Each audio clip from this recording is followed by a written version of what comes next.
Evolution सिर्फ theory है या फैक्ट है? हमारे सबसे पुराने पूर्वज एक्चुअली में आए कहां से?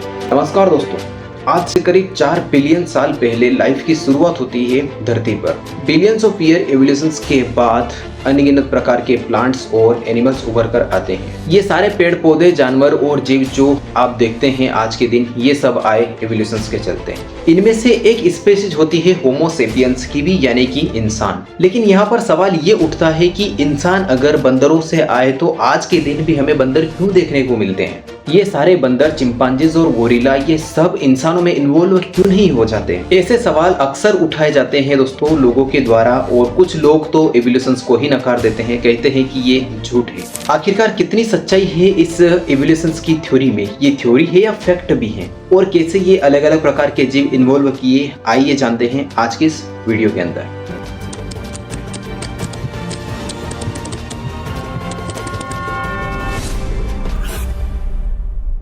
शुरुआत से ही दोस्तों सबसे बड़ी मिसकंसेप्शंस को क्लियर करते हैं। एवोल्यूशंस की जो थ्योरी है वो कभी ये नहीं कहती कि बंदर इंसान बन गए, बल्कि ये कहा जाता है कि सारे चिंपांजीज, गोरिल्ला, बंदरों और इंसानों के पूर्वज एक ही रहे हैं, और वो पूर्वज आज के दिन बिल्कुल भी जिंदा नहीं है। एवोल्यूशंस को अगर आप विजुअलाइज करना चाहो तो आप एक पेड़ इमेजिन कर सकते हैं। एक पेड़ की शुरुआत होती है एक टेन से, फिर ऊपर जाकर के कुछ टहनियां बनती है, और फिर उन टहनियों से और छोटी छोटी टहनियां बनती है। ऐसे अगर आप आगे चलते रहे तो जो टिप आप देखेंगे इस पेड़ का एंड पॉइंट जो है वो आज के दिन सारे जिंदा जीव। लेकिन एक सवाल तो आपके दिमाग में अभी भी आएगी कि जो हमारे पूर्वज थे इनमें से कुछ इंसान बने, कुछ चिंपांजीज बने, कुछ बंदर बने। आखिरकार ऐसा क्यों हुआ?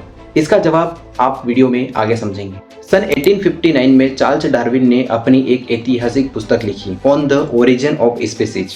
इस किताब में थ्योरी ऑफ नेचुरल सिलेक्शन के बारे में बात करी थी। अब थ्योरी ऑफ नेचुरल सिलेक्शन सुनकर के आपको लगेगा कि कोई बड़ी मिस्टिकल सी चीज होने लग रही है, सभी जीवों में कोई इनर इंजीनियरिंग चलने लग रही है। लेकिन ऐसा कुछ भी नहीं है, बड़ा सिंपल फंडा है। जब भी रिप्रोडक्शन होती है इंसानों में, जानवरों में, पेड़ पौधों में, तो जीन जो है वो एक से दूसरे जीन में जाती है। हमारे जीन्स बच्चों में पास ऑन होती है, और जब भी ये होता है जीन्स में हमें म्यूटेशन देखने को मिलती है। थोड़े बहुत बदलाव आ जाते हैं जीन्स में और हमें कुछ वेरिएशन देखने को मिलती हैं। जैसे कि फॉर एग्जांपल अगर आपकी ब्राउन आंखें हैं तो आपके बच्चों में ग्रीन कलर की आंखें देखने को मिलेगी। इसका मतलब है कि अचानक से म्यूटेशन आ गई है उनके जीन्स में, आंखों को कलर देने वाले जीन्स में। हो सकता है कि आगे आने वाले बच्चों में भी अब ग्रीन कलर की आंखें देखने को मिले। अक्सर ये जो वेरिएशंस होती हैं इनमें से कुछ फायदेमंद होते हैं तो कुछ नुकसानदायक भी होते हैं। अपने इन्वायरमेंट के चलते कुछ सरवाइव कर पाती है तो कुछ डायट हो जाती है। इसी प्रोसेस को कहा जाता है नेचुरल सिलेक्शन। फॉर एग्जाम्पल मान लो कि एक मेंढक है जो ब्राउन कलर का है और एक जंगल में रहता है। इसके 5 बच्चे हैं जिसमें से 4 ब्राउन कलर के हैं और एक ग्रीन कलर का है। ये ग्रीन कलर का मेंढक अपने आप को बहुत ही अच्छे से डिस्गाइज कर पाता है, अपने आप को कैमोफ्लेज कर पाता है ग्रीन कलर के पेड़ पौधों में। इसके चलते एक एडवांटेज मिलता है। एक दिन एक सांप आकर के ब्राउन कलर के मेंढक को खा जाता है क्योंकि वो आसानी से दिख जाते हैं। लेकिन ये ग्रीन कलर का मेंढक दिख नहीं पाता, बच जाता है, और अब आगे आने वाली पीढ़ियां अब इसके ग्रीन कलर की होगी। कुछ इसी तरह मोटे मोटे तौर पर थ्योरी ऑफ नेचुरल सिलेक्शन काम करता है। यहाँ पर एक टंक को यूज किया जाता है, सर्वाइवल ऑक्टस फिटस।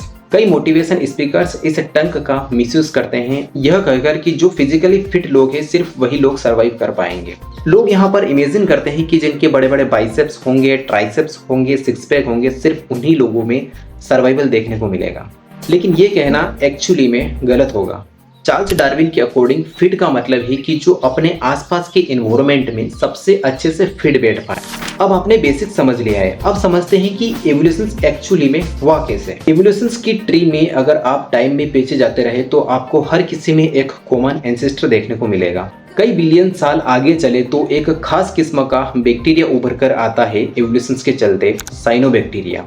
ये पहला ऐसा बैक्टीरिया होता है जो फोटोसिंथेसिस कर पाता है, यानी कि धूप का इस्तेमाल करके एनर्जी जनरेट करना। इसमें पानी को फ्यूल की तरह इस्तेमाल किया जाता है और एक प्रोडक्ट निकलता है जिसे ऑक्सीजन कहते हैं। जो सारी स्पीशीज आज के दिन एग्जिस्ट करती हैं, ये सब एक इक्वल इब्रियम में एग्जिस्ट करती हैं। एक ऐसा इक्वल इब्रियम जहां हर कोई फिट बैठा है। और कुछ इस तरीके से एवोल्यूशंस बना। आज के लिए बस इतना ही दोस्तों, हम मिलते हैं इसके नेक्स्ट वीडियो में किसी नए टॉपिक के साथ। तब तक के लिए जय हिंद, जय भारत।